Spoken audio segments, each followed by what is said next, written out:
Assalamualaikum warahmatullahi wabarakatuh. Kembali bersama dengan saya Agus Surahmat Pawiruljo dalam Agus Surahmat Voice. Senang sekali siang hari ini saya bisa menyapa sahabat-sahabat semuanya.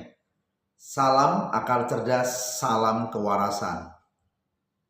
Sahabat-sahabat semuanya, beberapa waktu yang lalu kita diramaikan dengan berita yang sangat menghebohkan dunia perpolitikan di Indonesia.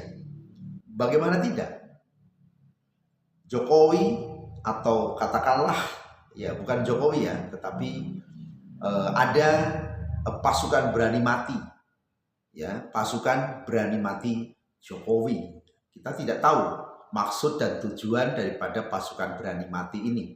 Kalau saya lebih suka pasukan berani hidup, tapi kita baca dan apa maksudnya adanya pasukan berani mati ini ya. Nah, ini ada judul yang menarik dari Republik Merdeka. Judulnya Pasukan Berani Mati Pembela Jokowi, Relawan Paling Aneh Sedunia. Ini kan. Kita baca, nanti kita bahas dan kita ulas. Publik rame-rame mengecam kehadiran pasukan berani mati pembela Jokowi yang berencana mengadakan apel akbar di Tugu Proklamasi Jakarta Pusat pada minggu mendatang pada tanggal 22 September ya, 22 September 2024. Jadi pasukan berani yang mengatakan pasukan berani mati Jokowi yang kita juga tidak tahu siapa yang menggerakkan, ya kemudian untuk apa digerakkan, ya informasinya katakan sampai 20.000 dan lain sebagainya. Analisis politik dari Universitas Negeri Jakarta UNJ Ubaidillah Badrun menilai keberadaan pasukan berani mati pembela Jokowi tidak masuk akal.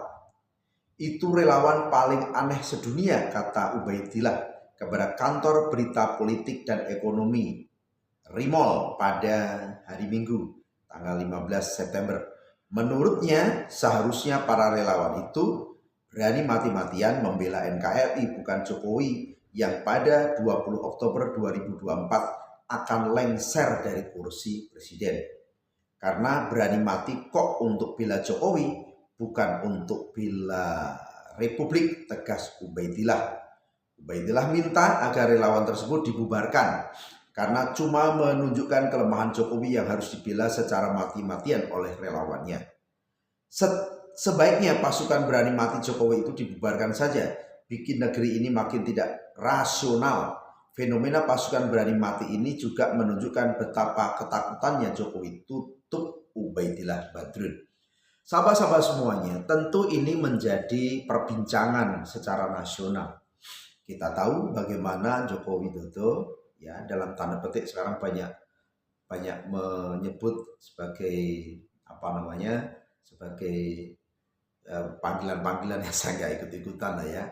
Tetapi yang jelas Joko Widodo itu tanggal 20 Oktober itu akan lengser, dan lengser ini juga hasil konstitusional, di mana dalam pemilihan kemarin, pemilihan presiden sudah terpilih, yaitu presiden terpilih Prabowo Subianto. Lantas menjadi persoalan, ada apa ini kok kemudian muncul pasukan berani mati? Ya kan? Kan aneh, ada persoalan apa? Kok kemudian sibuk memberikan pembelaan sampai rela untuk mati dan lain sebagainya? Ya kan, pertanyaan wajar. Dan tentu ini sesuatu yang amat sangat tidak rasional ketika persoalan pilpres bisa selesai dengan sangat baik. Ya, terlepas dengan berbagai macam fenomena yang ada, tetapi pilpres berjalan dengan baik. Dan saat ini tentu presiden terpilih sudah mulai menyusun-nyusun lah, kira-kira seperti itu. Lantas persoalan berikutnya, ketika tanggal 20 Oktober pelantikan Prabowo Subianto menjadi presiden, dan tentu secara otomatis Jokowi sudah harus lengser, ya. Dan saya teringat dengan apa yang disampaikan oleh Pak Presiden, Pak mantan Presiden Susilo Bambang Yudhoyono yang mengatakan bahwa jangan ada matahari kembar. Ya tentu maksud beliau mengatakan matahari kembar itu yang dimaksudkan tentu yang mengetahui adalah beliau. Tetapi juga dalam hal ini jangan sampai kemudian dalam satu negara itu ada dua kekuatan. Tentu ini nggak akan bagus. Nah pertanyaan berikutnya, kenapa sekali lagi pertanyaan masyarakat di saat situasi saat ini sedang bagaimana mengelola tatanan negara ini agar menjadi baik di saat berbagai macam kesulitan masyarakat di sana dan di sini, kemudian muncul pasukan berani mati, ya. Dan ini kan kalau ini bentuk relawan, lah relawan apa?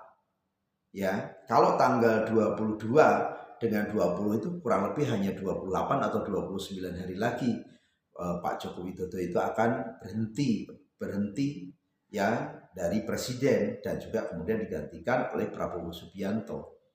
Sesuatu yang tidak masuk akal. Lantas siapa yang mengorganize ini? Mereka akan melakukan apa di Jakarta? Mereka akan melakukan katakanlah apel siaga. Untuk apa apel itu? Dalam keadaan seperti apa? Kenapa harus apel?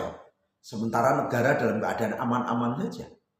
Kalau kemudian dalam keadaan genting ada polisi, ada tentara yang mengamankan.